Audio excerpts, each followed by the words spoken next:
Bonjour et bienvenue sur Mon Financier. Nous sommes le jeudi 5 juin, ne cherchez pas, c'est la journée de Mario Draghi et de la BCE.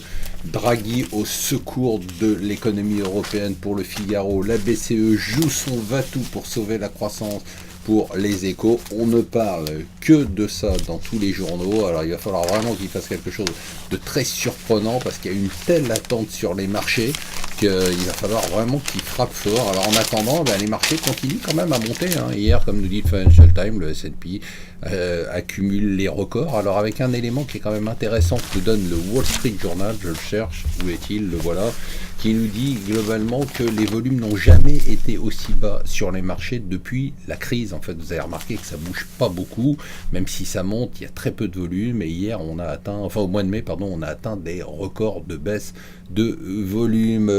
Hier, il y avait une interview assez étonnante de Vladimir Poutine, je ne sais pas si vous l'avez vu, d'un calme presque effrayant. Et pendant que Poutine va être sur les plages du débarquement, eh bien nous, on va continuer à lui vendre des bateaux de guerre. C'est ce que nous révèle bien évidemment le Wall Street Journal.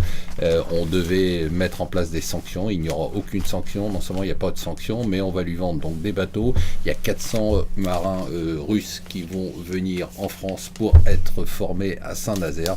Vous voyez que même si l'Ukraine est envahie en partie, les affaires continuent. On a beau donner des leçons, le business est plus fort que tout. Et enfin la BNP qui est vraiment sous pression avec maintenant l'agence S&P qui veut dégrader la BNP et Hollande qui va essayer d'obtenir avec Barack Obama une amende de 5 milliards seulement, mais surtout le maintien de la licence de la BNP aux États-Unis. Voilà, restez avec nous pour cette journée de la BCE sur Mon Financier.